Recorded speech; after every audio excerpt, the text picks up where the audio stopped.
Jungle Deep, the podcast that explores the tropical lifestyle.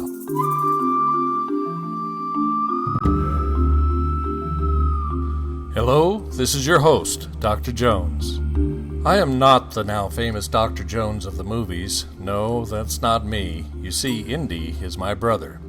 And just as Indiana so much appreciates the treasures of history known as antiquities, I have always appreciated the treasures of a different kind, the treasures of nature, treasures of the jungle. We are on safari. Sorry, there is no going back. You are already a part of it, as are tropical plants and exotic animals, exotica music and jungle movies, tropical cocktails and exotic foods, rainforest preservation and wildlife conservation. And so, I am here with you to have fun and to explore the jungle.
Here at Jungle Deep, we have a lot of fun lined up. Some of it is pure entertainment, some of it is educational.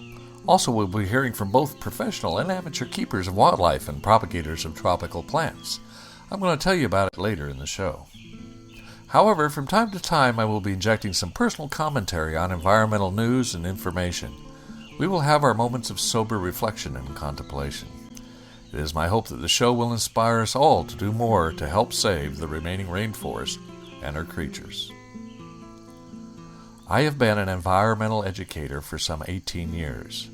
I've seen times when environmental concerns were among the top 3 national priorities of the general public, as reported by the media. At times, I felt that maybe humankind had turned a corner and that the driving force of the industrial age was finally giving way to the new information age with a more educated, holistic way of looking at the world. But these things move in cycles, or more like swings of a pendulum. Since the American economy collapse of 2008 and 2009, the public's attention has been dominated with economic worries. Environmental issues have, far more often than not, taken a back seat to world politics and economic concerns. At this time in the year of 2012, we are also in a recession of environmental consciousness. I used to tell my students that only 7% of the landmass on Earth is occupied by tropical rainforests. That was true then, but of course rainforest destruction has continued through the years, and now the figure is down to 6%. There are not many percents left. The spotlight has been taken off environmental concerns by the media, but the environmental onslaught continues. Every year the evidence of climate change is mounting. Year after year, we keep hearing that this year was hotter and drier than the last. Heat waves and wildfires keep breaking records, and bit by bit greater numbers of the public are conceding that global warming may actually be going on. The climate change deniers are thinning out and growing weaker. This change in the public's attitude is happening by the weight of the evidence alone. The media has not been a friend to this cause. According to MediaMatters.org, only 3% of recent broadcast reports about extreme weather events make any mention of climate change. Even the leaders of the climate change deniers, the oil companies, are feeling the need to change their tune. Just recently, the CEO of Exxon, Rex Tillerson, at a recent appearance at the Council of Foreign Relations, acknowledged the scientific evidence of global warming, but says we humans simply have to accept it and engineer our way to dealing with it. Interestingly, he had no suggestions about exactly how to do so, nor, by the way, is he proposing a reduction of our use of fossil fuels. But humans will simply adapt to all of this unpleasant climate change, says the CEO of ExxonMobil, Rex Tillerson. In a recent appearance at the Council on Foreign Relations, Tillerson acknowledged the scientific evidence of global warming, that greenhouse gas emissions from burning ExxonMobil's oil is causing the planet to warm, but he says it's simply a, quote, engineering problem. So I'm not disputing that increasing CO2 emissions in the atmosphere is going to have an impact. It'll have a warming impact. We believe those consequences are manageable. As a species, we have spent our entire existence adapting. Changes to weather patterns that move crop production areas around, we'll adapt to that. It's an engineering problem, and it has engineering solutions. And so I don't, the fear factor that people want to throw out there to say, we just have to stop this, I do not accept. Got it. So he admits it's a huge problem, just doesn't think we ought to do anything about it other than some sort of magic engineering. Ho, ho, ho, it's magic, you know. Never believe it's not so. It's magic, you know. Tropical rainforest destruction contributes to climate change. These forests have been referred to by the scientists as the lungs of the earth and the engines of world climate, and we are still cutting them down at the rate of 1.5 acres per second.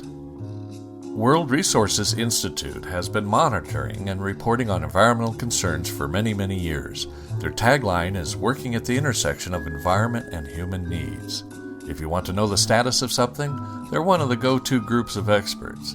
Of course, they were among the players at the recent Rio +20 Earth Summit in Rio de Janeiro, which concluded on June 22nd.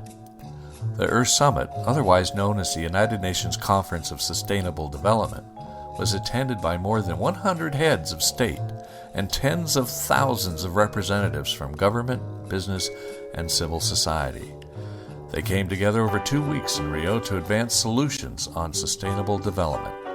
In case you did not hear about how it went this time at the Earth Summit, I thought I would relay to you this brief statement by the acting president of the World Resources Institute, Manish Bhatna. Quote, Rio +20 closed with more of a whimper than a roar. Expectations for the conference were understandably low, but the outcomes were even more modest. The agreed-upon text was simply not forceful enough to meet the environment and development challenges of our time. This was a missed opportunity to re-energize the global conversation and importantly drive greater action around sustainability. There were a few bright spots: the advancement of the Sustainable Development Goals, support for better governance around environmental issues, and progress on sustainable transport, among others, but still, that is not enough. Certainly there are reasons why the conference fell short: economic and political crisis on the global stage, the challenges of taking on complex issues, and the struggle of coming to a unanimous decision among the diverse views. These challenges are real, but they should not be an excuse for inaction. So then, what comes next? We cannot lose sight of the big picture. It would be a mistake to conflate the outcome here with what's happening on the ground around the world. Real action is taking place on national and local levels in many countries. Just look at Germany's shift to clean energy, Nigeria's efforts to regreen its landscape, or Rio's just launched bus rapid transit system. We understand the challenges. We know the solutions. What we need is to build the political will for bolder leadership. As we leave Rio and return to our homes around the globe, we must not give up on the vision of a more sustainable pathway. Given the urgency of the challenges, we must continue to push forward with ambitious solutions that will create a more sustainable future. End quote.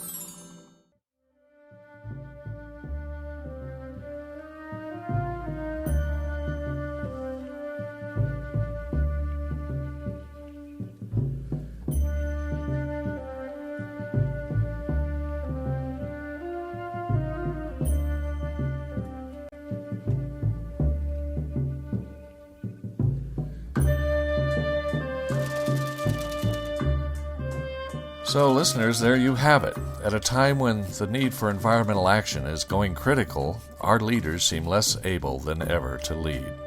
To turn this around and motivate our politicians and corporate leaders, we citizens who embrace nature need to be more vocal, more persuasive, and greater in numbers. We need to encourage others to do the same. Our environment is more fundamental than anything else. It is the basis of supplying our most basic needs of shelter, food, and water. Being good stewards of the earth is in our own best interest. We need a major shift in our collective civic thinking that puts the sustainable harvesting of resources and good stewardship first and foremost. Can you imagine a time in the world where we humans, rather than spoil and deplete it, continually enhance and beautify our natural environment, like creative gardeners in the garden? We need to convert wholly to this new worldview as a species as quickly as possible, for time is running out. If you want to hear a heartfelt discussion of the environmental issues that mattered at the Earth Summit, I refer you to Brittany. Brittany is an exceptional 17-year-old from New Zealand who was the winner of a global video speech contest. That earned her the right to address the Earth Summit during their opening conference. You can hear and see her address on YouTube. I will include a link on my show notes page. My name is Brittany Trilford. I'm 17 years old. I'm a child. Today, in this moment, I'm all children. Your children. The world's 3 billion children. Think of me as half the world. I stand here with fire in my heart. I'm confused and angry at the state of the world. And I want us to work together now to change this. Don't you think that if a young woman has earned the right to express her concerns to the United Nations about the welfare of the planet, that we all ought to hear what she has to say? Share Brittany's presentation with your loved ones. Now for a segment of beautiful Tiki tunes.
The tunes on this episode have been Jaracanda Mix by yours truly with help from Apple.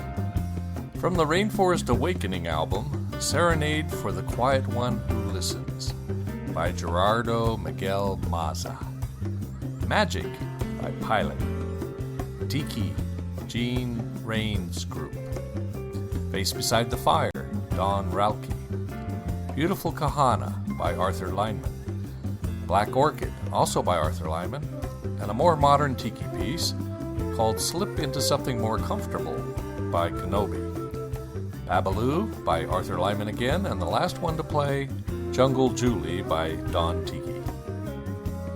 Coming up on future episodes of Jungle Deep, we're going to be taking a look at the Tiki culture of the 1950s and 60s, and the Tiki culture of today, with plenty of exotica music as well. Digitiki, a musician and the producer of the Digitiki.com podcast, known as The Quiet Village, Mark Riddle, will join us. Also, actress and the host of the internet TV show Velveteen Lounge Kitchen, Kelly Patterson, will be joining us for some food and drink fun, Tiki style. Also coming up, Al Boyle, the foremost expert on Tarzan and producer of the new documentary, Tarzan, Lord of the Louisiana Jungle. He will share with us what it is like to research and shoot a movie about the first movie ever made about Tarzan, way back in 1918. That's our slate at the moment. Great jungle adventures all. I've also invited a real, true-to-life Tarzan who currently lives in South Africa to pay us a visit here on Jungle Deep. I haven't heard back yet. I understand that email moves slowly through the African jungles.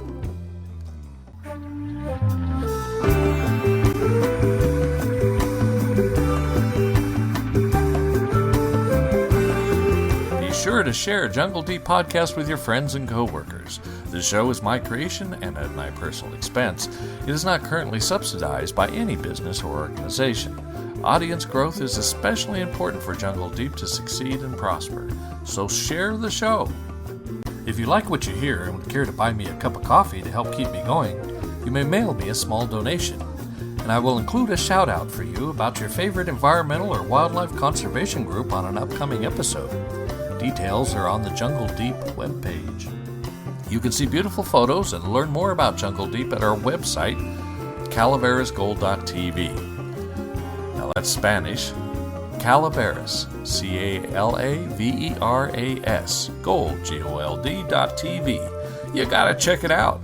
Where else can you go for this kind of fun? Just click on the Jungle Deep title in the header directory. Our show notes pages have valuable links for you. I invite you to email me at jungledeep@calaverasgold.tv and follow me on Twitter, Search for Jungle Deep or Ken Jones 56, all one word. I would love to hear your ideas for the show. Well, the show is over for today, so it's time to refill my Mai Tai, mount my elephant, and head back into the jungle.